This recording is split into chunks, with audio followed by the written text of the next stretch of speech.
How's it going, people? Welcome back to the channel. Today I'm doing something very exciting. I'm going to the Trio Rally at Rochester Castles. I'm going to the start line, hopefully getting in a car as well. It should be sick, getting in some kind of supercar. But most importantly, I am driving my Mazda MX5. I am very excited. Let's start it up because I need to warm the car up before I go to this place. Everything's going right for me. Yes! Very, very good. Anyway, I'll catch you in my car. Remember to like, comment, subscribe, all that good stuff. Without further ado, let's get into the video.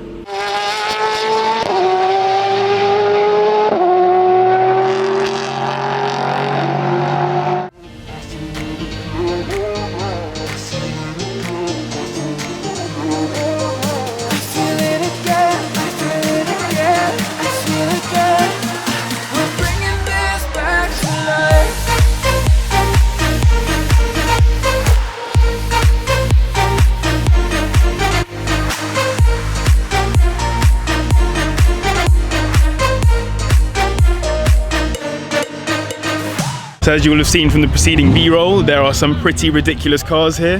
This right here is Mr. George Trio Rally's car. So he runs this, I think it's a 220D AMG. One of the best looking 220s you'll ever see. It's really, really nice, really quick as well. I've actually happened to drive the car before, but more on that another time. So that is a very nice Gallardo Spider. Well done, Mr. Rich Wisey, that is very rich. Respect that highly. Paul will really be out here with a AMG GTR. Yeah, this is a very nice looking AMG GTR in the classic sort of Nürburgring green. Really, really nice car. Ooh, few bubbles on the old Trio Rally thing though. Come on. He knows it's hard to do the old wrapping job too. The lineup is just insane. So you got CC3 AMG, lovely model by that guy.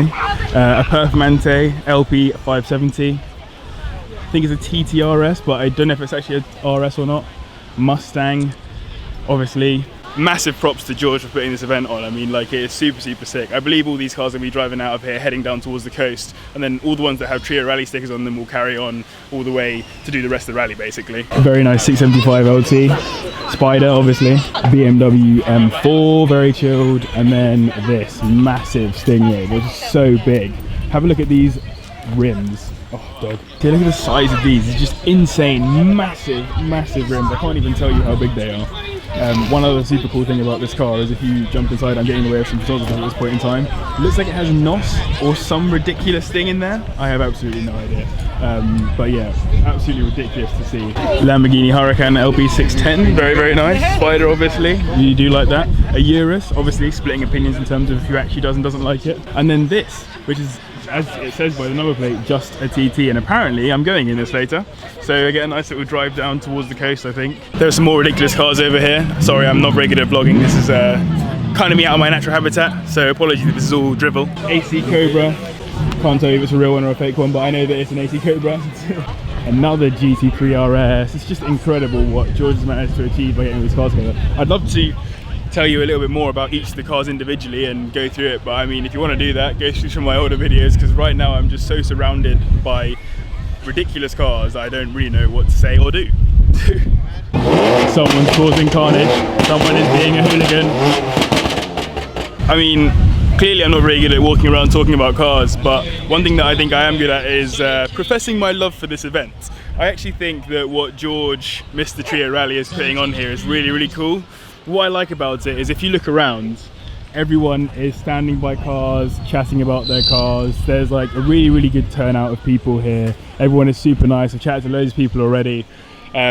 And yeah, it's just such a good sort of community vibe. There's no sort of elitist vibe. It's not super overly sort of, I don't know, sexualized or whatever. It's just a really nice, like, family friendly event. There's loads of kids here and all that kind of stuff. And I think, yeah, that's a real testament to how good an event George has managed to put on here. And I mean, the cars that have turned up are insane. I mean, like, this GT3 RS has really got me going, and like the place as well makes it even better. So like, you've got this GT3 RS right here, and you just got Rochester Castle like right behind it. Like, look at that. It's just like insanely cool.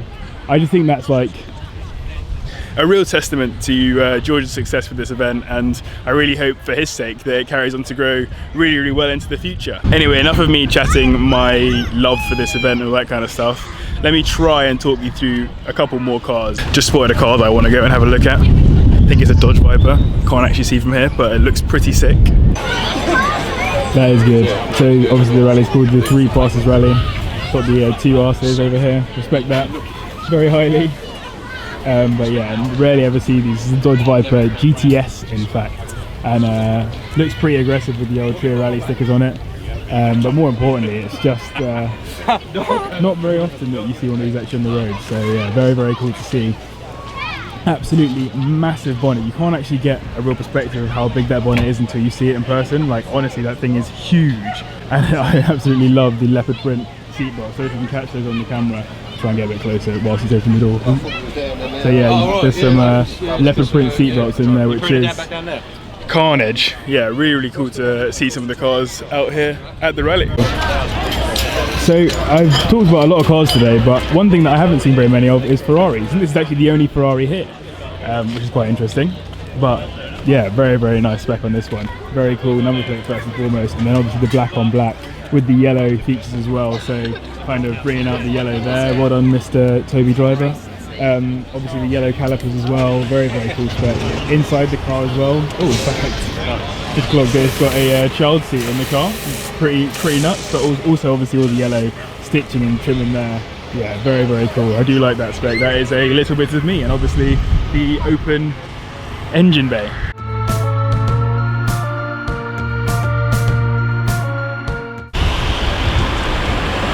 Start from scratch.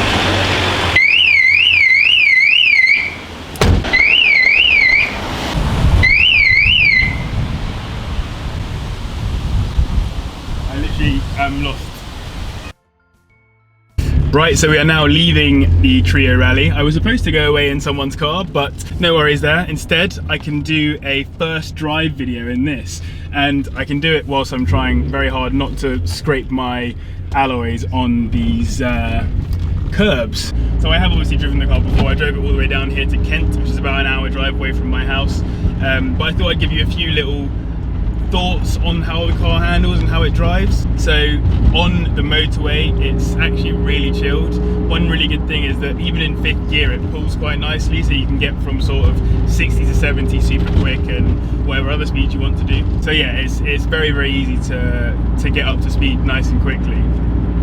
One thing I'd mention that's a bit weird is that the transmission gets very hot, and the transmission is literally right here, so literally next to my leg, as I mentioned actually in my last video. So that's quite difficult. Sometimes it gets quite warm in the old cockpit, so that's a bit of an uncomfortable one. But outside of that, I really, really do understand why people buy these MX5s. They really properly go. Like, they're not super fast or anything, but the handling is insane. I was saying earlier actually, whilst driving the car, that it really just feels like you're, I don't know, you just feel like you can feel the road all the time. It's so different as an experience to any other car that I've driven. Even like the really fast cars that I've driven, they're just so much less raw. I think raw is probably the best term for it. Let me enjoy some driving, and I'll chat to you guys in a bit.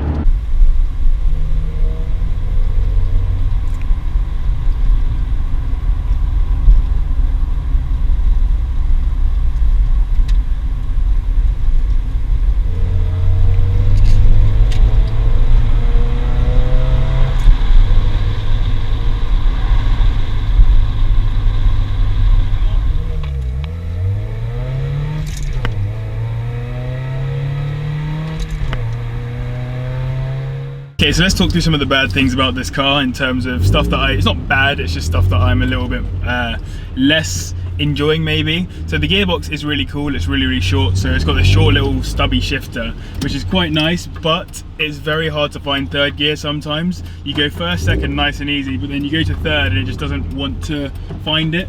So that's quite a tough one, just because 1st and 3rd are so close to each other, so that can be quite difficult.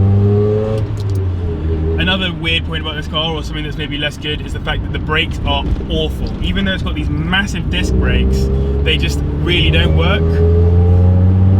But other than those 2 things, it's just so good. It just goes and goes and goes. I think it does 0 to 16 at supposedly 8.3 seconds. I'd be surprised if it's still doing that right now. But yeah, I suppose one other point I should mention is the rear suspension has seemingly collapsed. Not completely collapsed, but it's just not doing any more damping, so the car's getting quite big bumps off of the rear, so I can't really push the car too hard at the moment. So that's a little bit annoying. But obviously all this will change, because if it's a track project, I'm going to be putting track suspension on the car regardless. So that would be quite nice. One thing that's really cool about driving this Mazda MX5 is the fact that when you're out and about and you see another MX5 driver, the amount of them that wave at you is just insane. I never expected to be owning a car at 23 years old that people, like other motorists, look at you and wave and go, oh hey, how's it going? And I find that quite funny. So there's always like a little MX5 community for you to be involved in. That's quite cool. One nice boring bit of the M20 at this point, doing 50 miles per hour, and the car feels super comfortable. I better move you this way, but the car just feels super comfortable doing 50 miles per hour, just chilling, going in a generally straight line, nothing interesting. And if I was to accelerate from 50 up to 70, or the car would still feel just super planted. I did not expect that. I really expected it to feel like a bit of a tin can when it was out on the motorway and trying to do high speeds. That's one nice thing about driving this car as well. When you drive a 1.2 like my Polo or anything else that's not very powerful, you get stuck behind a slow motorist, they're in your way for a really long time, and they get out of your way when they're on a hill or something. In this, they get out of your way, you just floor it straight past them. In the Polo, you're trapped. You're suddenly in the way of a whole bunch of people behind you because you can't actually accelerate anywhere. So that's something that is very much a benefit of having this slightly faster, slightly more grunty, I'd say. Maybe it's the torque part of it that allows you to do that. So I'm a big fan of that part of the car. As I said, with the rear suspension being a bit bouncy, that is sometimes quite sketchy on motorways, because you hit one of those little motorway bumps and the whole car kind of bounces up like that. So that can be a little bit sketchy. Which is kind of one of the reasons why I won't be driving this car very much. I only drove it today to go to that Trio Rally thing and have a little look around there. So it's been an interesting day. I don't know if this is even a very good video. I wanted to do kind of the going out in the Audi TT. That didn't happen. So instead I turned it into a first drive kind of video with the Trio Rally involved. I hope you guys enjoy it. It's been fun for me to be driving the car around anyway. I think with all these points in mind around it being a really great handling car, it's such a good platform to build from in terms of turning it into a track day car. I think it's going to be quite an interesting project to undertake to make this thing go fast around tracks and generally be a nice car to take out. It might be a little bit stiff on the old roads, but even then it's already kind of stiff, and it will be more and more stiff as I work on it. So right, so I really hope you guys have enjoyed this slightly scattered around vlog come first drive video. I hope you're looking forward to the rest of the MX5 project as I start turning this car into something interesting. Probably the next video will be actually talking around what my actual plans are for the car, all the different bits that I want to buy for it and get involved with in terms of suspension, brakes, all that good stuff. Remember, if you enjoyed the video, like, comment, subscribe, all that good stuff. Thank you very much to these people on the right hand side of the screen, wherever that is. And as always, thank you very much for watching. I'll see you in the next one.